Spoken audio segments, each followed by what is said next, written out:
Мөнгөр хөрөнгө оруулагч подкаст юм аа. 2 дахь удаагийн дугаар бид бэлэн боллоо. Манай подкаст бол цалингаас гадуур юм мөнгөтэй болъё, орлого олдог болъё, эргээд багч гисэн хөрөнгөлөө өсгөж хариуцуулъя. Хөрөнгөлгүй хүмүүс нь яаж бие хөрөнгөлгүй болгож, яаж хөрөнгө оруулагч болох вэ гэдэг энэ асуултуудад хариулах гол зорилготой юм подкаст ба. Тэгээд энэ удаагийн зочноор Тамбог дал үнцасны компани. Хэрэг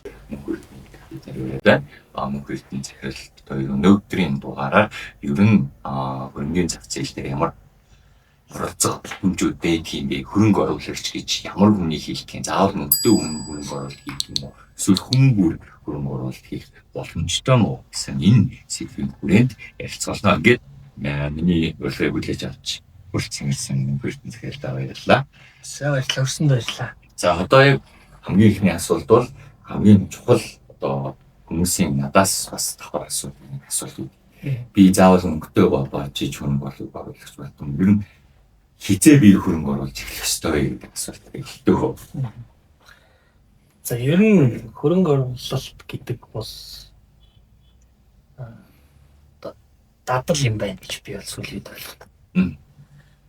Одоо ямар ч хэсэн төгсөд 15 жил 6 жилийн зах зээл дээр явж байна. Би ч гэсэн саяхны хүртэлтэй мөнгөтэй болохоор ингээд гоё хөрөнгө оруулалт тааж байна гэсэн. Өмнө нь би юу гэсэн бэхлээр нэг удаагийн цохилтор цум биш. Богино хугацаанд мөнгөтэй болохыг илүү сонир хүсдэг гэсэн. Яа тэгэхээр өөрийн зах зээл дээр ажиллаж хийдэг болооч тэр юм уу? Энэ зах зээлийн юм болооч тэр юм уу? Тэр боломжуудыг ингээд зөндөө боломжуудыг харсан болохоор ер нь юм боломжууд байгаа юм байна гэдэг адилтай болсон юм. Тэгээд яг сүүлийн заа нэг 5 жил юм да. Яг юу амьдрал өөрчлөх гэсэн бэ? Одоо хүүхдтэй боллоо. 2 хүүхдтэй боллоо, 3 хүүхдтэй боллоо. За ингэхээр яг хүн ингээд яг харахгүй одоо хизээ нэг өдөр ингээд ямар нэгэн хэрэгцээ мөнгө гарахад бол ингээд зарцуулах мөнгө бол байх ёстой байна гэдэг бодол яг харахгүй төлдөв. Заавал нэг бэкаптай нэг фристлисэн шиг. За ингэнгүүт чинь би өөрийнхөө амьдралаар юу гэж ойлгож хүлээж авч байгаа гэхээр нэгдүгээрт бол нас ингээд явж байгаа учраас мэдээж нөгөө талдаа өвчин гэдэг зүйл бас ярих бодож эхэлж байгаа байхгүй. Тэгэхээр тэрэнд ингээд би бэлэн байх хэрэгтэй. Ямар нэгэн өвчин туслаа гэхэд мөнгөний одоо зарцуулаад өөрийгөө бэлэн мөнгөтэй байх хэрэгтэй. За өөрөө биш юм аа дөрөв хөлт тий. За ихнэр ч гэдэг юм. За хамаг аав ээж ч гэдэг тий. За хамаг зав гэдэг нь холын нэр дээ тий. Одоо өөр юм. За ингээд ирэнгүүт хүн чинь яг миний хувьд бол яг мөнгөнд хандах хандлага шал өөр болж эхэлсэн. Өөрөөр хэлбэл ямар ч тохиол тогтмол цуглуулж хийж ингэж хөндлөж ах хэрэгтэй байна. Дадал болох биш тий. Тэр нь ингээд 1 жилдээ 2 жилдээ нэг мэдрэгдэхгүй.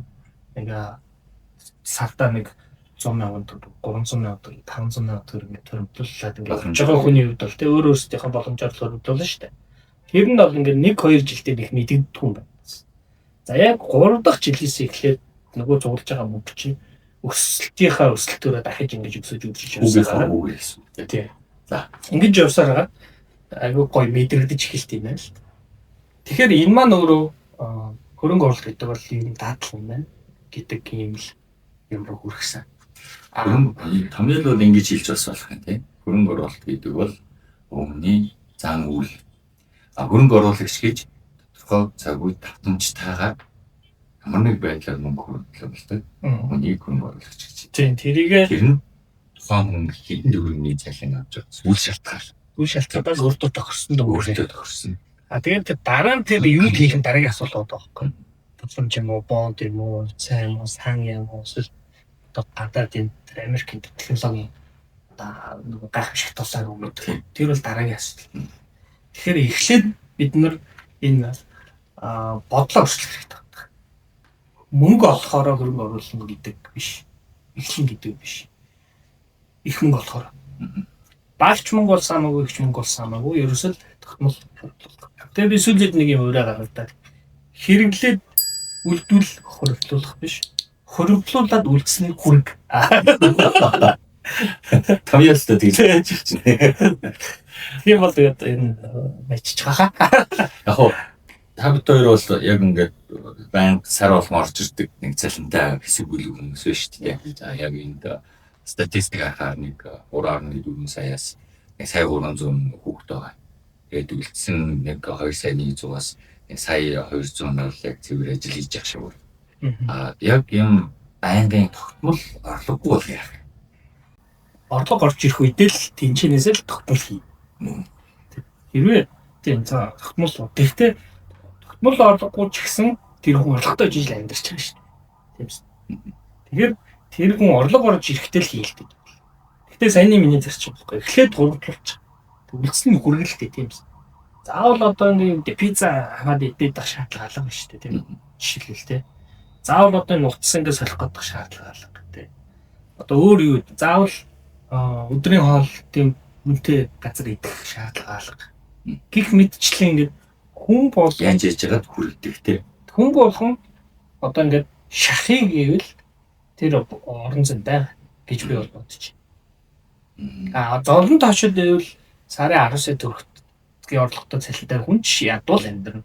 Яагаад тэгэхээр орлогоороо биш зардлаараа хүн чинь баяждаг байгаа байхгүй юу? Зардал нь зөв байж баяждаг. 10 сая цалин аваад 9 саяын өрчдөг хүн цаанаас сая төгрөгт. 3 сая 5 саяын цалин аваад 3 саяын эргэлээд 2 саяын үлдээдэг хүний хэн баян байна? 2 сая 5 саяын цалинтай баян боос. Тэр болгоно хадгалаад явуулж чаддаг тийм. Тэгэхээр чи нөгөө талд нь хэрэглээний бас бид нар юм буруу хвшилтэй байна. Одоо нэг юм байна л да. Бид нар би бол ингэж харж байна. Өрхийн орлогыг бол ингэ дотор нь 2 байгаа. Цалингийн болоо цалингийн ус. За тэгвэл хүүхдийн мөнгө, дэдгүүр тийм халамжийн ямар нэг одоо ээжийн ч мөнгө орж. Бид нар бол цалингийн өсөд орж. Тэгэхээр нийт ингээд өрхийн хэрэглээгээ авах үзэх 25 оны одоо 9 сард бол ондож өрөх бол сард 520 мянган төгрөг хүнсний зарцуулж байна. За тэгээд болж байгаа орлогын үйлчлэл хүнсний бас болон бусад зарлага явж. Тэгээ ингээд харахаар хүүхдийн мөнгө тэнд бол айл өрөх болгоом орж ирж байна. Манай тэр сарын 300 мянган төгрөг гэж одоо. Тэгэхээр энэ 300 мянгаыг эхлээд хадгалаад хэлвэл энэ чинь жилийн бараг 4 сая энэ зорч. 3 сая 600 зорч. Тэгээ бүгдийг гэвэл ингээд дэшээ байна. Олигтон мөнгө болоос ингээд дэшээ явчихж байгаа шүү дээ. Тэгвэл энэ хадгаламж одоо хүүхдийн мөнгө хадгаламж нь хийж байгаа айлууд гэдэг өмнө саний сайд хийснээс цоцтой. Хаан бүр дотор л байдаг гэдэг. Тэрс нь хүүхдийн өмнө өөрчлөлт тэгвэл яг ингээ хүүхдийг насаар ингээ бодоод заа хүүхдийн өөрчлөлт байхгүй юм бол таны хүүхдээр сая 218-наас хүүхдийн чинь бараг 60 сая 18 хүүхэд тэр хүүхдийн бас. Тэмцэнэ. Энэ хүүхдийн мөнгө одоо анхны ямар ч хөрөнгөлөхгүй юм байх啫. Тэгвэл энэ хүүхдийн мөнгөөрөө би эхлээсэй гэж би бодоод байна. Тийм. Тэмцэнэ. Цалингийн орлогоор амын гэдэг. Би одоо бас нэг юм ажигласан байна. 20 он ковид эхлээд нэг 3 жил ч билүү, 2 жил ч билүү. Нэг моргижийн зээлийн төлөлтийг ингээд зарцаацсан шүү дээ. Юу гэх одоо 6% зээлмэлийн сөлтийг. Тэгээд би тухайд сарын нэг сая 200 төгрөг ингээд моргижийн зээл төлдөөс байхгүй. Тэгээд би 22 онд эргээд ингээд харсан чинь 2 жилийн дараас шүү дээ. Би уул нь бол сая 200 мянган төгрөг мөрөж төлөхөр чинь 25-6 сая төгрөг би төлөх ёстой байсан. Тэргээ төлөөгүй би. Тэгсэн мэт л нөгөө 25-6 сая төгрөг байхгүй байхгүй. Хадгалаагүй бас. Зүгээр хэрэгэлцээ. Тэгэхээр би өмнө нь төлөөд хүргээд идэгсэн байхгүй. Тэгтэл төлгөө болж байгаа зүгээр л тэргээ хадгалах шүү үрцэн байхгүй. Энийг юм асуу. Ноц өшөөд юу зарч байгаа юм бэ? Гэхдээ тэгэл идэж байгаа л тасгүй. Тэрнээс одоо нэг амар юм аваад ингээд юм болгоц юм аа л. Тэгээ би нөгөж хийсэн. Тухайд хоёр хүүхдээсэн. Хоёр хүүхдээр ингээд 10 сая төгрөг нөгөж хийгээд тэгээ авцаасан. За одоо яг танаа проектийн компанид шинэ юм юу хийж байгаа юм? За яг энэ концепт дээр ингээд үзлээд бид нар одоо Америкийн бирж дээр байгаа одоо хувьцаануудыг хутархай ширхгээр авах боломжтой болгож тестэлж байна. Дотроо эхлээд. За энэ нь юу гэсэн үг вэ? Жишээлбэл за Facebook $800 нэг ширхэг хувьцаа гэж бодъё. За тэгвэл сар болгон $800-оор хүн Facebook-ыг зааж чадах уу? Монгол хүмүүс гэвэл хэцүү. Тэгвэл $50-оор Facebook-ыг зааж болж байгаа. Тийм боломжтой болж байгаа. Тэгэхээр 150,000 төгрөгөөр тийм ээ? Facebook-ийн хувьцаанаас сар болго авч болно. Ийм шинжилгээг ингэж хийж. За тэгвэл энийг бүгдээрээ 2020 оноос миний дандаа 20 оноос эхлээд байна нэр. Ковид үед ухаарсан. 2020 оноос хойш сар болгон $50-оор ингээд Facebook-ийн хувьцаа авч исэн хүн өнөөдөр $10,000 болсон байна. Нөгөө хувьцаа. $3,000 хөрөнгө оруулсан гэсэн үг. Тэгээд тэр нь өнөөдөр $10,000 болсон байна. Өөрөөр хэлбэл 36 сая төгрөг болчих. Тэр анх хөрөнгө оруулсан $3,000-ыг яг тухайн төгрөгийн одоо ханшаар ингээд бодоод анхны одоо төгрөгөөр оруулсан хөрөнгө оруулалт хийдэг юм гэсэн 9 сая. Тэгэхээр жишээлбэл 2020 оноос хойш сар болгон хүүхдийнхаа хоёр хүүхдийнхээ мөнгөөр нийлүүлээд сар болгон одоо $50-60-оор ингээд хувьцаа аваад байсан хүн бол 9 сая төгрөг өнгөс ухсан төгрөг оруулсан юм байна. Тэр нь 30 сая төгрөг гараад авчиж байгаа юм. Тэгэхээр чинь 35-6 сая төгрөг. Тэгэхээр чинь 5 жилийн хугацаанд 4 дахин өсч байгаа юм шүү дээ. Тэр хүүхдийн мөнгөөр бодоод үзье л та. Сарын 100,000 ч 21 он 20 онд болсон шүү дээ. 20 онд 100,000 болоод тэгээ 5 жилийн өнгөрсөнгөө 60 сар өнгөрсөн байна. 60 сар гэхээр 60 сарын нэг 36 сая төгрөг. Хоёр хүүхдийн мөнгө чинь 12 сая. Тэгэхээр 9 сая хөрөнгө оруулалт хийгээд дөрөвний эцсийн дээр болсон гэхээр 36. Тэгэхээр 12-оор 9 одоо 48. Тэр сая болох юм шүү дээ. За эрсдлээр нь аваад үзэхэд манай одоо засгийн газрын бонд бол хамгийн бага эрсдэлтэй. Одоо бүтээгдэхүүнүүдээ хэрэгтэй. За тэгээд аливаа улсын засгийн газрын бонд тэгээд бусад бонд явж байгаа дараачийн төвшин акцаанууд болж эрсдлийнхаа. За акцаанууд нь одоо самбараар бол хамгийн сайн чанартай одоо Монгол улсын үнийн биржээр бол нэгдүгээр самбарын акцаанууд илүү 2-3-аас илүү чанартай. За ингэж явж байгаа бүр одоо өндөр эрсдэлтэй нь бол одоо хүний private equity халтаа зах зээл дээр гарч байгаа юм. Монголын бүтээгдэхүүн болдог. Тийм учраас өнөөдөр ингээд Facebook-ийн хувьцаа ярьж байгаа бид нар. За ингээд цаашаа ярил Tesla, Nvidia гэдэг нэг гайхамшигтай долоо бол бид нар бас ярьж болж байгаа. 2000 онд гэхдээ би гайхамшигтай долоо мэдчихсэн юм би мэдээгүй. Гоо гайхамшигтай долоо мэдэх албагүй. Facebook мэдчихсэн юм шүү дээ. Facebook ч мэд. Tesla мэдчихсэн юм шүү дээ. Тэгээ чи нэг зүйлийг анзаараарай заа. Одоо ингээд манай үзэгчдүүд чивэл хувьцаанаа гэдэг чинь ингээд дотроо урттай өссөөгүй зарим нь бүр уналттай ч Facebook байгаа. За тэгэхээр нөгөө зөвөө сонгох. Зөвөө сонгох гэсэн. Санаа нь бол тэгээд байгаа. Хамгийн тод жишээ бол Zoom баг. Zoom-ийн ингээд сүүлийн 5 жилийг харуул тэ. Ингэж явж амар өсөө буцаад урдаа тэрнээс осох тэ. Тэрнээс нэлээд оршилсан. Тэгэхээр одоо миний асуух гэж байгаа таны бодлоо одоо манай үзэгч өөрсдөө хувьцаагаа сонгох хэрэгтэй. Энэ чиглэлээр ингээд өөрсдөө судалгаа хийх хэрэгтэй юм уу? Энгийнээр одоо би ингээд өдрийн 8 цаг ажилладаг хүнтэй яаж хөнгө оруулах хамгийн зөв юм. За хамгийн зөв арга бол одоо би хэлээд байгаа биш. Тэр Америкийн мундаг одоо хөрөнгө оруулалтын сангууд нь хэлээд байгаа. Одоо индекс аваа гэдэг байгаа байхгүй. Жишээ нь за ингээд таасаа хэлж ин тэ Nvidia хүн болгоно гэхгүй шүү дээ. Zoom бас эрсдэлтэй шүү дээ. Үнэн. Тэгэхээр тэр бүгдийг чинь нийлүүлээд ингээд технологийн 101 компаниг индекс болгоод Nasdaq 100 гэдэг индекс 1973 оноос хойш тооцогдсон.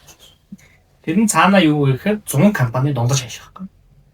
Яг тэр 100 компаниг тэр ижил хувь хэмжээгээр ингээд багцлсан нэг сан байна. QQQ гэдэг сан байж. Тэр нь яг хувьцаа шиг American биржээс олж байгаа. Хэрвээ зав амжихгүй байна. Би тэр компаниуд ч одоо мэдэхгүй судалж чадах амжихгүй гэвэл зүгээр тэр Nasdaq-ийн одоо индексийг хувьцаажуулсан тэр QQQ гэдэг сан бий. Санжуулсан сан. Тэндээс сар $50 аваад хахад энэ жил Nasdaq индекс 50 өсчлөө. Тэр 100,000 төгрөг чинь 150,000 болсон байна да. 10 сая төгрөг 15 сая төгрөг болсон нь шүү. Энэ жил шүү дээ. Энэ жил. Ганцхан жил. Жил дуусаагүй юм байна. Тэгэхээр чинь ийм арга байгаа байхгүй. Яг хоо энэ жил өсөө дараа жил ууч магадгүй шүү дээ. Тэгээд on average буюу онцгой хараад үзэхэд бол ер нь бол байнга. За. Яг зөв. Таны хэлж байгаа зүйл зөв. Нөгөө талд ямар статистик байгаа гэхээр 73 оноос хойш бид нар Nasdaq индексийн өсөлт уналтан дээр ингээд тодорхой статистик тооцоож үзсэн. За ингээд бол тэр .com bubble гэдэг байгаа. Тэрнээс хойш 2000 оноос хойш ингээд технологи шал үүдгшинд хөгжөөд өнөөдөр хүртэл хөгжиж байна. Тэгэхээр энэ хугацаанд унсан тэр уналтуудыг ингээд ориглоос нь Еврол хүртэл хэдэн өөр унсан юм бэ гэсэн чинь 35% унсан. За тэр уналт ориглоос Еврол хүртэл ингээд үргэлжлэхдээ ямар хугацаанд үргэлжилсэн юм бэ гэсэн чинь хамгийн их 2 жил байсан. Бусад цаг хугацаанд дандаа өссөн байна. Яагаад гэхээр дэлхийд технологиор сүрж хөгжиж байгаа учраас тэр өсгөөсөөр арахгүй болдог. Тэгэхээр та дэлхийн технологид итгэдэг юм бол Америкийн тэр том компаниудын технологид итгэдэг юм бол зүгээр индекс аваад тэгээд басчаа. Уннаа. Гэхдээ муугар утгад нэг 30-40% гэнэ. Тэр нь одоо ингээд 5 жил 10 жилээр үргэлжлэхгүй нэ. Нэг 2 жил үргэлжлэнэ. Бусад үед нь дандаа нар гарнаа. Банк өсөлтөө нэ. Зарим хурдтай өсөлтөө хасч жилдээ тавь өсчих нэ. Гурвалтай тийм. Тэгээд Америк гэдэг улс технологи гэдэг зүйлд таалдаг юм бол тухайс нэг хувьцааг авах мэдэхгүй бол тэр индексийг авчих гэж. Одоо нэг юм асуулт байна л да. За одоо хэмжээний баг зэрэг хийчлээ. 5 сая төгрөг нэг $2,000 ч юм уу хийчлээ. Тэгээд яг одоо энэ индекс бол зөв цаг хугацаа гэж мэдэх үү? Ямар цаг хугацаа зөв цаг хугацаа гэж. Одоо ингээл бас сүүлийн 5 жилийн хийх юм ухаарсан биш үү? Одоо хөрөнгө хийгээд Яг л зүгээр. Одоо бол Америкийн тэр цаанууд амар өссөн түүхэн дээр л ирцлээ. Нэг юм том огц хүмүүсэл явах л ах. Хөөстэй явж яах гэж хараад байна шүү дээ. Тийм. Авцсан байсан бол зараа гарах магадгүй одоо бас хугацаа гэж магадгүй. Тэгвэл яг одоо авах хугацаа нь өнөө л гэж асууж байна. За тэр тохиолдолд бол одоо хэлэхэд бол аяг хэцүү асуултад хариулт нэг хэцүү байна. Би бол юу гэж хэлэх вэ гэхээр нэг л зарчим ба. Ханшийн уналтыг одоо ялангуяа тэр Америкийн технологийн тэр компаниудын ханшийн уналт тэр индексийн уналтыг эрсдэл гэж харахаас илүү баг өнөр худалдах боломжтой гэж харах хэрэгтэй. Цаашаа өснө. Цаашаа өснө гэхдээ дундаа унаад өснө. Тэр уналтыг бити алдагдал гэж хараа. Тэр уналтыг хүлээсээр ягаад нөгөө талдаа уналт хүртэлх тэр том өсөлтийг бас алдсан хүмүүс зөндөө биш. Тэгэхээр наан зарж хараад. Тийм наан зарж гараад алдсан. Эсвэл унаа гэж хүлээсээр гараад юу ч хийгээгүй. Тэгээ мөнгө өсгөөчгүй. Тэгээд одоогийн байдлаар бол бодит алдагдал байхгүй ч гэсэн ашиг алдсан байгаа байхгүй юу? Нөгөө талдаа. Тийм. Тэр алдаа гэж гэсэн. Тийм. Тэгэхээр яг мэдээж асуудал юу гэхээр унж бол. Унах үед нь аваарай л гэж. Унах одоо хүмүүсийн дэх унах үед нь айгаад авахгүй. Яагаад айгаад байгаа вэ гэхээр тэр цаана нь яг юу аваад байгааг сайн мэдэхгүй байгаа учраас айгаад авдаг л. Тэгэхээр би бол нөгөө сайн ингэж дахин хэлээд Америк гэдэг улсад итгэдэг юм бол технологи гэдэг та итгэдэг юм бол технологид хөрөнгө оруулах нь зөв гэж бодож байгаа бол хамгийн супер индекс хамгийн эсэл багтаа нь тэр байна. Тэр индекс ч юм уу яа л гэж байна. Nasdaq. Тэгэхээр сар бол унлаа нэмэл авал та. Тэ? Тэр одоо тэр сар одоо тэр хүүхдийн мөнгө ингээд хийлээгээд тэр одоо мөнгөд багаслаа гэдэг тэр өрөх гэж бас давтарчихгүй шүү дээ. Харин хүмүүсийн том алдаа юу гэхээр нэг удаа мөнгөтэй боллоо 100 саятай боллоо 200 саятай боллоо. Одоо төм хийнэ орж ирлээ. 5% цаангад энийг аавна бүгдийг аавна. Нэг сакс хийчихдэг. Бүх мөнгөөрөө нэг юм аавна. Тэр нь аз олж өснө. Тэнгүүд ингээ алчт юм байна, баяжт юм байна гэж бодоод Нөгөө 100 сая 500 саягаар хүн амтнаас зээлээд орж ирнэ тэгээд дарж байхгүй. ингээд дуусаа. Энэ бол бодит ах нарын үйлдэл шүү. Би энийг 5 жил харж байна. Энийг одоо яг ингээд мөнгө хийж байгаа мөнгөөр өмнө хийж байгаа хүмүүсүүд бол хугацаа аягүй чухал байгаа гэж шүү дээ. Тэ шүү дээ. Уг нь хугацаанд одоо хийлэхэд яг одоо хөөсгүүгээл маргалцж л байна. Одоо зах зээл ингээд хийлцсэн. Энэ өстэй байна ингээд. Одоо орсон ч гэсэн тодорхой яг багтаа 2 жил ч юм уу тэр мөнгө өгөхгүй тэсэх ёстой болчиход байна шүү дээ. Тэр унуул те. Унуул. Тэгэхгүй шууд дундаас нь гарах юм бол яхаа бол онсон төгсөл болоод тэгэхээр халт ирсэн л юм. Тэгэхээр нөгөө хугацааны хувьд ер нь за туршлагаас харахад ер нь хэдийн хугацаанд хөрөхгүй гэж сүнгээр явчихдаг гэсэн. Хамгийн найдвартай нь би бол боддоо шүү дээ. 3 жил байл гэж үздэг. Яа тэгэхээр эдийн засгийн цикл чи өөрөө 4 жил гэхээр 3 жилдээ орсон бахан. Буцаад ядаж нөгөө өндөрлөлтөд хөрдгөм гэхэд өсөж явах юм. Тий ядаж нэг амин дээр хөрч юм байна. Амиа байх.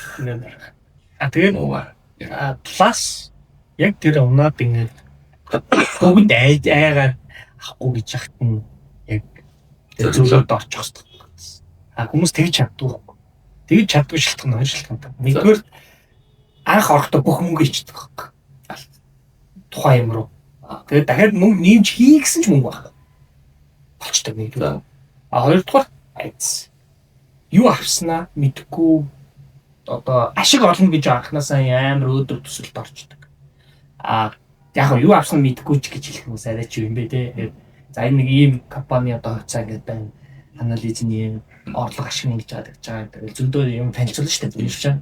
Танилцуулаад тэгээд за ойлголоо гэдээ ордог. Яг үүндээ тэрийг яг юу руу орж байгааг бүрэн тухайд ойлгох.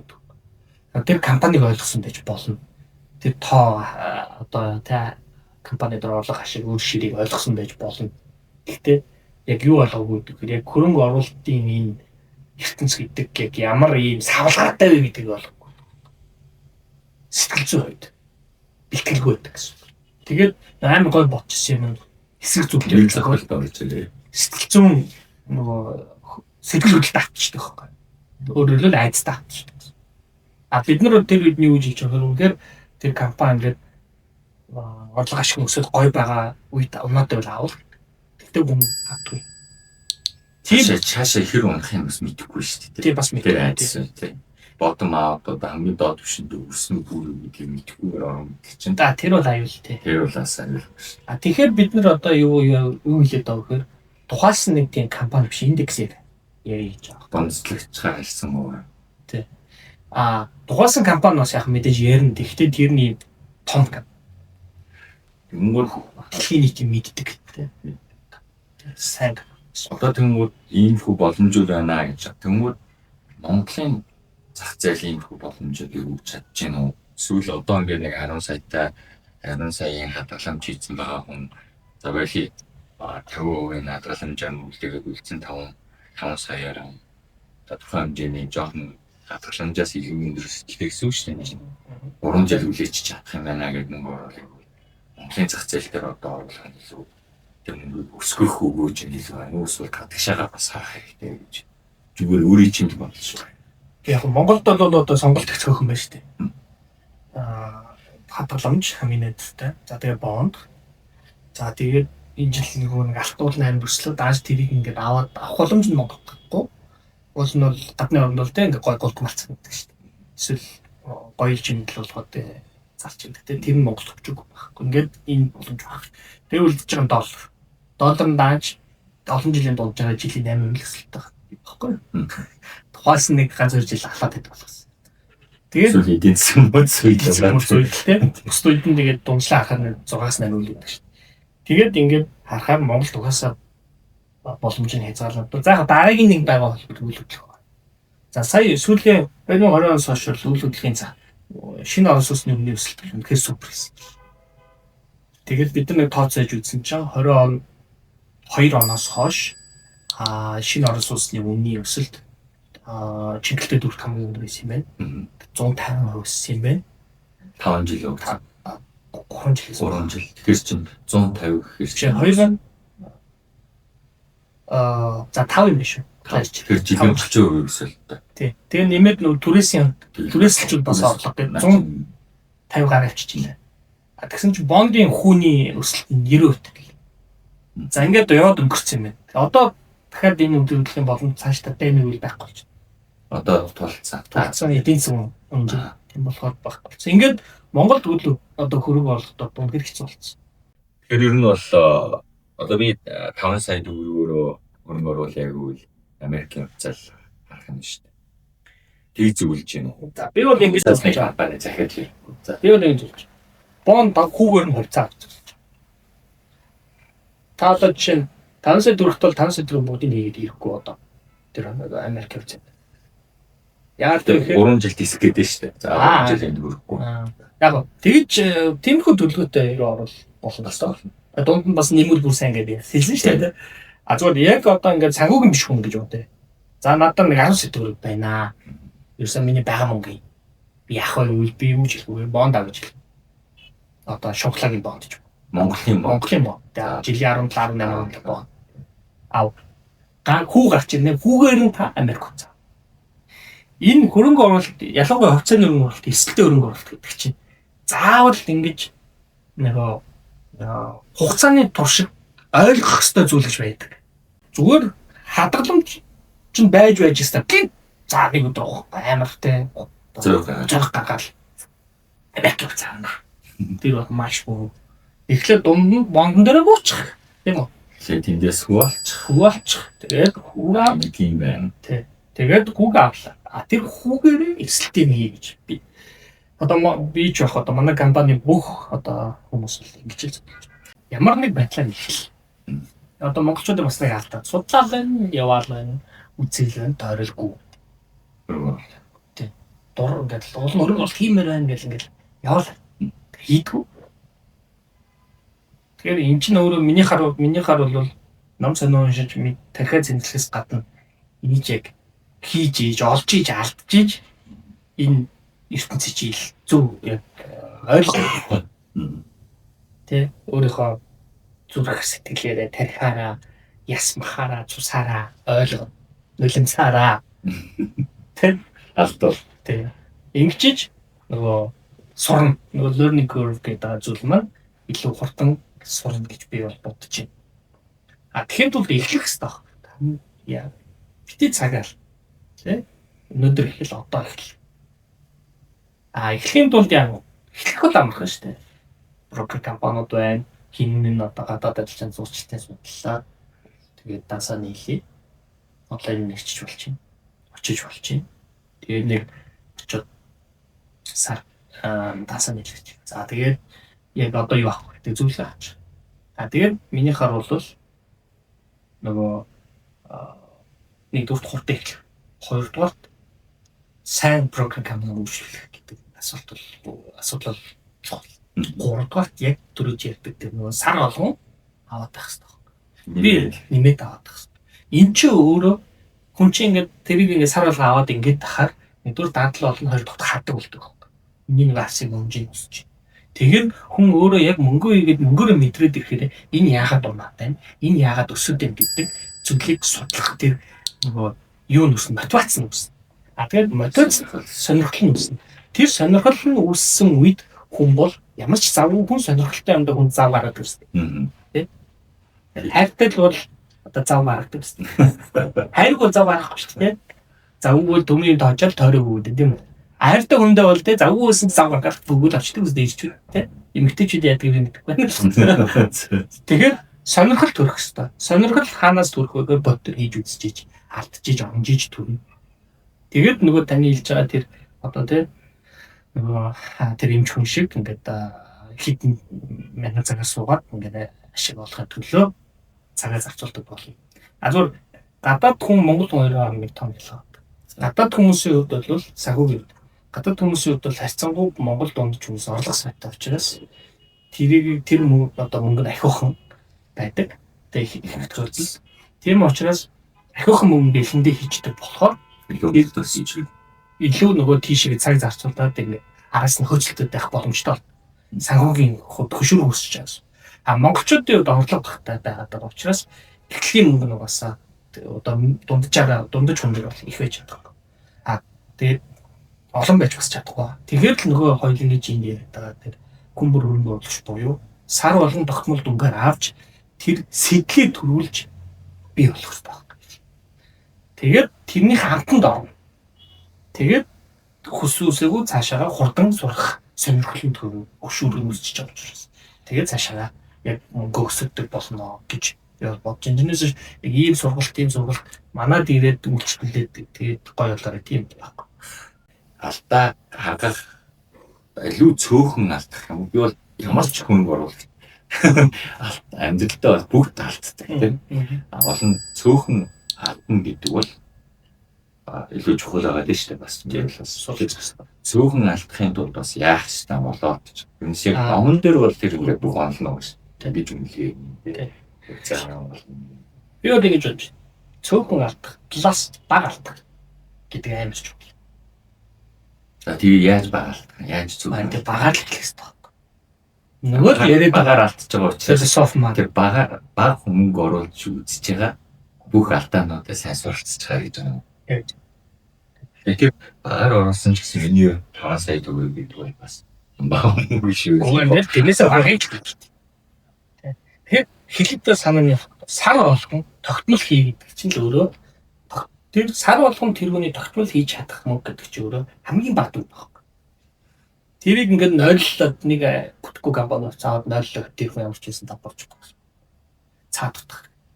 Тэгэхээр сар болгон баг тодорхой чадах мөнгөөрөө тогтмол ингээд хийгээд тахаар яах вэ гэхээр тэнцэнээсээ бага мөнгөн дээр алтаанууд хийгээд тэндээсээ суралцсан. Дээрээс нь бага алдах учраас амьдрал ахвад сөрөг нөлөөгүй болсон байна гэсэн үг. Монголчуудын нэг том алдаа нь юу гэдэг вэ гэхээр их мөнгө хийгээд нэг мөнгөтэй боллоо тэрийг хийлээ. Эхнийх дээр нь лаки цум маш хийлээ. Дараа нь даблдж тэр дахиж мөнгө авчихлаа. Цөм шатлаа. Дахиад энэ зах зээл худлаа байхгүй юм байна гэ. Гараад байхгүй. Тэгээд тэр хүн дахиж хийж ирж байна.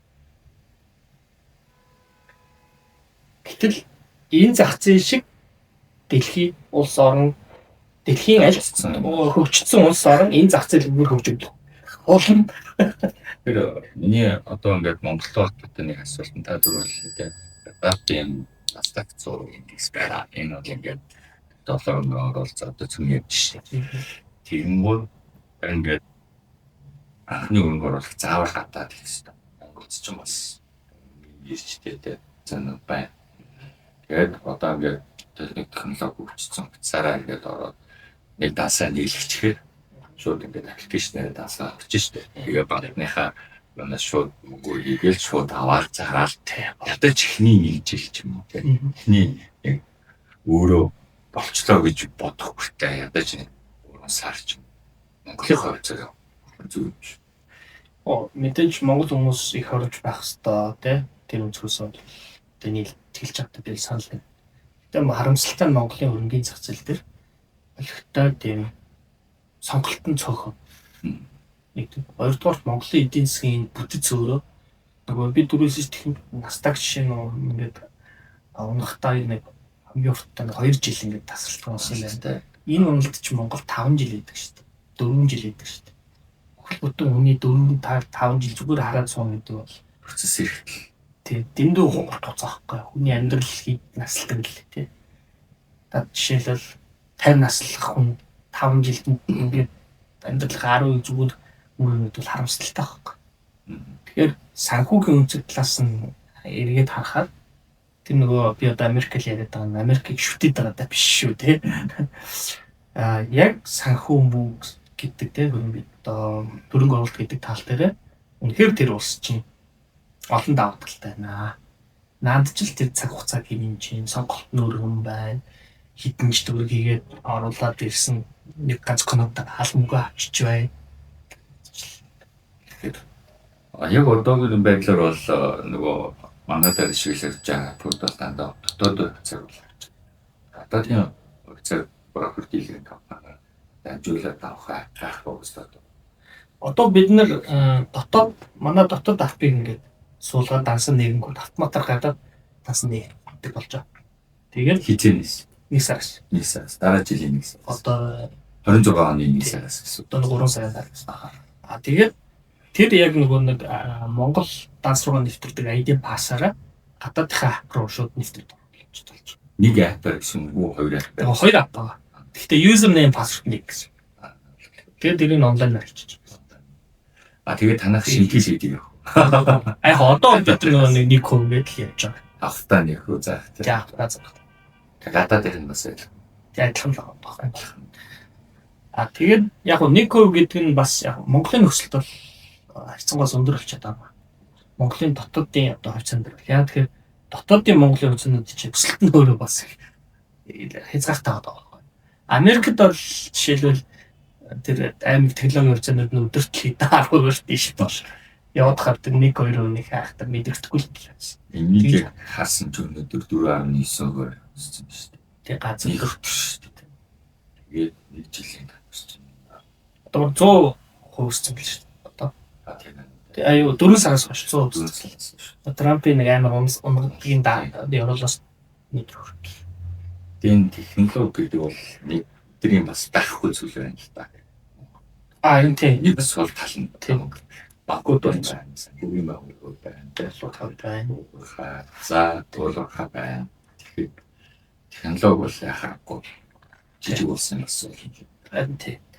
Тэгэхээр нөөц төрөж нөө сонгол зөөхөн байна гэдэг ч бас нэг бидний судалж байна. Монголд бол нийт хэдэн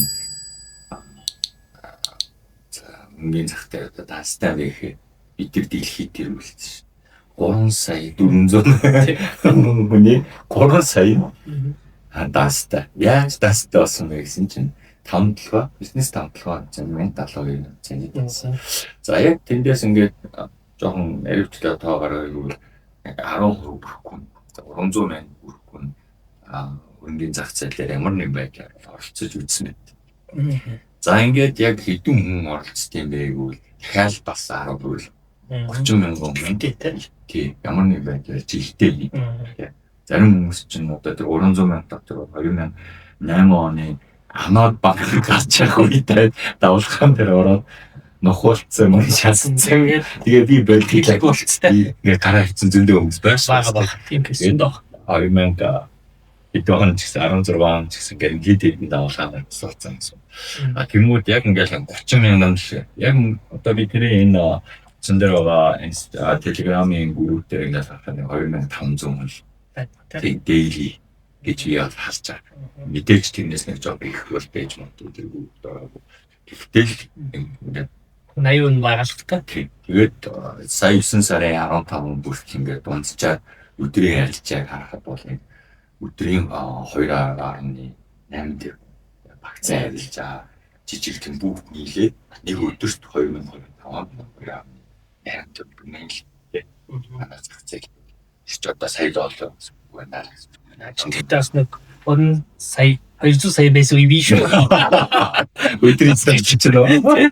Юусэн шиг тонцны орж барахгүй нэг банкнууд гарч ирэхээс өмнөх биш. Тэгээ бас мөрчөл уустай. Лен мэд хахаас өмнө тэр давлаа хэлсэн. Тэгээд нэг зүйл одоо шууд хэлэхэд хуцаа авъя гэвэл Монголын өргөмний бирж рүү оршуулах. Зүгээр одоо таван бок капитал гэдэг шиг манай дээр бол 50% үнцасны компани байгаа. Тэгээд аль нэг үнцасны компанид очиод дансаа нийлэхээр тэгээд дийлэнх үнцасны компаниудын танд апп суулгаж өгнө. Пассворд нэрнүүд ороод нууц үг хэрэглэгчийн оруулаад шууд утаснасаа л альчаа ихт бол бүрэн боломжтой болсон. Тэгээд зарим компаниуд онлайнаар данс нэгээд өгсөн тийм. Тийм нийт. Тэгээ заавал очиж гар үсэг зурж байгаа шүү тийм. Үгүй юу? Гар зөвхөн гар үсэг. Одоо нөгөө хурдан гэдэг систем бол байгаа шүү дээ. Тэрүүгээр чи энэ бол болно л гэдэг. Танах яаж? Манайх одоо энэ систем юу ба холболтой гэж хэлж байна. Хөгжүүлэлт хийж. Тэгэхээр одоохонд бол зөвхөн данс гэж яриад заавал гар үсэг очиж зурх юм шүү дээ. Одоо танах шууд захимаар танаа бүртгүүлсэн гэж шууд онлайнаар аппаар арилжаанд ордог ойрцоо хідэн харилцагч байна. заастаа тэрийг тоож харж байгаа юм байна. Тэ. Зүгээр яг би миний хувьд бол нэг юм мандайг ихтгэлтэй. Одоо та ингээд 3 сая 500-аас явсараа 30 мянган болов уу те. Энэ багс. Тэгээ би бол 10 мянга гэж сонсож байсан. Энэ бол 50 мянга 100 мянга болох юм болчихтой. Яавал вэ гэдэг гой продакт гарч ирэх хэрэгтэй. За тэрэнд л бид нар бэлдээд байгаа. Одоо бол. Тэгэхээр би нөөний тэр том ог ингээд харахгүй байгаа шилтгаан угаасаа айгу баа ог мэдээд байгаа. Тэрийг харлаа гэдэг нэг юм ач холбогдол. Гэхдээ тэрийг яаж 10x 20x болохгүй гэдэг тэр цаг нь ирэхэд бохомоо бэлдсэн байхад л хийж байгаа. Тэгээ бид нар одоо манай IT-ийн баг дотоод апа бас ингээд 7 болгоноос шинжилээд дотроо бид нар тест хийж байна. Тэгээд гадаад нь бас ингээд тестэлж. Тэгээ нийлүүлээд 1 сард нэг лонч хийх. За ингээд дотоод гадаад манай компаниас хоёулын онлайнаар үйлчлэгээ аваа. Одоо 5x 10x болоход хизээ тэгж болно гэж харж байна. Одоо манай ингээд зах зээлийн хөгжил одоо түрүүн хэлсэнчлэн 200 саяын арилжаад дундаж арилжаа байсан гэдэг шиг ингээд хөгжөө сүүлийн 5 жил бол маш уртцтай хөгжлөл гэж би харж байна.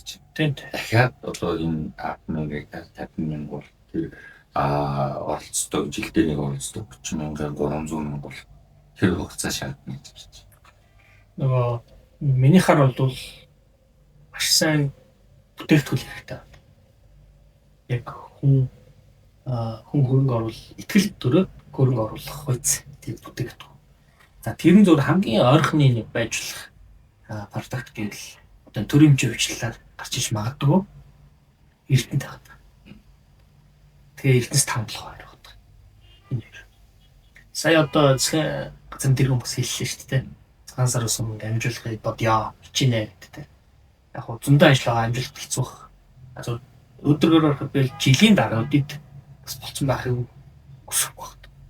Тэгэх юм бол нөө таны сэний ярьсан нөгөө олон мянган чинь ядаж нөгөө хувьцаанд ингээд амжилт ирэхээр ингээд юу болж юм гэдэг. Тандаад ингээд үйлчлэгээ авъя би тэгээд бас тэр өшөө үүсгэх. Яг би зүгээр энэ зүгээр дашрамд хэлэхэд одоо тэр хүмүүсийн тэр хувьцааг бол заах эрхийг бол нээж өгч байна. Гацхан санагдлаа тий. Би бол тэгж үзсэн. Тэр би оруулахыг бол заахгүйгээр яаж хийх вэ? Бирж дээр гаргаад листээр болгож болох. Гэхдээ монголчуудын тэр бүх хүний одоо тэр хувьцааг заах эрхийг нэг дор нэгээд өгч болохгүй. Хэрвээ 20% ч юм уу 10% ч юм. Би бол хэрэггүй гэж бодож байна. Тийм. За миний санаж баснаар даваа тал юу гэж байгаа. За.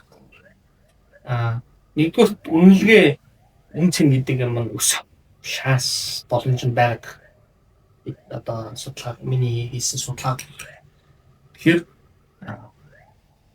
одоо нэг тодорхой хугацаанд хүлээгээд тэгээд илүү өндөр үнэлгээгээр зарж болох зүйлийг одоо нэгэд өгчвөл ихэнх маань мэдээлэлгүй байгаа. Энэ хувьцаа хөрөнгө эзэх яадаг үнэлгээ тэр өмнө яаж тогтдог талаа. Тэгээ бөөндөө ингээд зам ингээд орж ирнэ. Яг хань шуна. Тэнгүүт яах вэ? Мөнгөтэй цөөхөн цуглуулаад тав. Тэгэл 90 оны хавьчлал таадаг. Ямар ч 1 жилийн дараа 2 жилийн дараа ямар ч үр дүнгүй ялгаагүй ингээд төвлөрсөн. Тэгэл бид нар тэгэл нөгөө баялагын маань тэгш бус хуваарлагдаад байна юм байна. Би бол ингээд нэг талдаа ингээд бүр 0 зарж болохгүй гэдэг шүү дээ. Мэдээж шийдвэр гаргаж байгаа хүмүүс чинь минийхаар ихгүй шүү дээ. Тэгэхээр тань магадгүй таны түрүү жилд 20% ингээд заарыг 6 сарын дараас зардаг байлаа. Жилийн дараанаас 2 жилийн дараанаас тэд хэдэн хувиар нь локин ингээд тайлаад эргэлтэнд авах боломжийг нээж өгдөг. Ийм мэдээж төлөвөө гарах баг. Зөвхөн миний хэлээд бас санаа бол бүгдийн хай шон хэм бол мөнгөтэй зөвхөн цуглуулна гэдэг ногтлаш яа мөнгөтэй зөвхөн. Ингээд нөгөө айлхийг дэвшдэг суурайлтан чигөө гараа. Дахиж үнэн бохгүй шүү. Одоо үнэн боломж авахгүй шүү. Тэгэхээр энэ эрдэнэс давталгын үнгүй хөрсөний хувьцаа гэдэг чинь хөрөнгөний захыг монголчуудыг хөрөнгөний зах руу зөв хөл тавилах эхний одоо бөгөөд эцсийн маш том одоо хэрэгсэл багхгүй та. Энийг зөв ашиглах. Нөгөө талаас бас одоо арай илүү мэдээлэлтэй яг бол нэг яарчлан гарах нь зүг бол тэ. Одоо манай ET-ийн өөрийнх нь гэхээр өглөөг авлаад тэ ингээд бүгдийг тооцоод үзэхэд ямар байгаа вэ гэдгээ дахиж нэг харж ийж яг бодтой шийдвэр гаргах бол яарчлаад хийдэг шууд болоо энэ бас тагж үлдэх гэж би бас өвний бас имиж гарах ёстой гэдэг бас нэг ирээд өөртөө заах ёстой.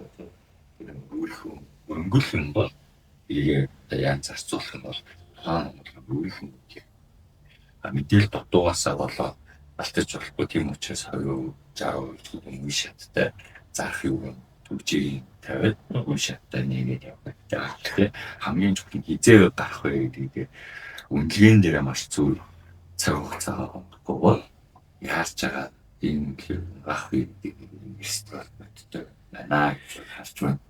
Миний харж байгаагаар бол яг хуу цаасарс өмнө нэг ажил амжуулын зүйл хаалттай авчид компани гэдгийг нэг бүр утгаар нь хаалттай авчид болоод тэгээд артлын дээр бүртгэлтэй яг одоо нэг асарсан хүмүүсийн хувьцааг яах юм тэр гэл тээ олон асуудал байгаа юм байна шүү дээ. Тэгээл одоо дахиж төрсөн шин төрсөн хүүхэд цаашдаа төрөх хөвдөө гэх юм аагүй юм гэлээ. Тэгэхээр энэ нэг юм дотоод асуудлаа шийдэж байна. Ийм одоо галтгооны ажлуудаа гэсэн үг. Тэгээд хаалттай авчид компани болгож өөрчлөөд тэгээд иргэдээс бас саналыг авах хэрэгтэй. Ийм өнгөөл явах гэж бодож байна. Яг тэр компани одоо хувьцаа эзэмшдэг хурал дээр саналыг бол асуудлуудаар нь авах хэрэгтэй. Амархан болчихлоо шүү. Тийм амархан болчихлоо шүү. Ийм өнгө. Тэгээд тэр дотроо иргэдээсээ тэр саналыг авах хилцүүлэх асуудал дээр бид нар энийг одоо хувьцаа компани болгож нэлт хувьцаа компани болох юм уу гэдгийг энэ эх жилийн 4 сарын 30-наас өмнө болох тэр хувьцаа эзэмшдийн ээлж хурал дээрээ шийдчих юм байна. Санал уралтай. Хувьцаа эзэмшдийн хурлыг ингээд хувьцаа эзэмшдийн композ хувийг ингээд харахаар иргэдийн хол аюу бага шүү дээ. Тэгэхээр оролцоо чухал. Тэгэхээр саяны нөгөө шинэ хүүхдэд юу наа чи дийлийнх нь острын шийдэх болчих чинь. Острын хувьд бол яг юу гэж үзэж байна? Нэгдүгээр эхлээ шийдчихээ. За ийм болсон шүү гэдэг энэ дээрээ хэлэлцүүлээд зэвсэгтэй болоод яг эцчих ийм хэрэгцээ шаардлага. Тэгээд тэр хурлаараа IPO хийх юм уу гэдгээс шийдмээр санагдаад байна. Тэгвэл одоо ингээд нэгэн тэгвэл жоон зөв хэмжээлж байна. За ингээд бидний хугацаа бол нэлээд явцсан байна. Тэгээд сүүлийн нэг асуултыг асууя. За яг энэ подкастыг таксин ингээд сонсоод за надад нэг 5 сая төгрөг байгаа да. Энийг хадгаламжаас аваад би хөрөнгө оруулалт за яах вэ гэдэг хэлж байгаа. Сүүлийн хүү ингэж хийж байгаа. Энэ чинь хөрөнгө оруулалт байх юм бол нэг зүйлхөө түрүүчийн л бондав гүгүүр навцаа. За баярлалаа. Маш ойлгомжтой. Ямар ч эрсдэл за эрсдэл баг эрсдэлтэй бондоо игээ хүүгээр нь уцаа энэ яаж бодсон одоо гараа хадгаламжийн өдөр нөгөө сайн мессеж тэгээд өдрийн подкастинг гэдэг бидний хөдөлгөөнийг хүлээж авсан. Яна маш их баярлалаа. За баярлалаа. Сонирхолтой гоё сэдвээр ирсэн баярлалаа.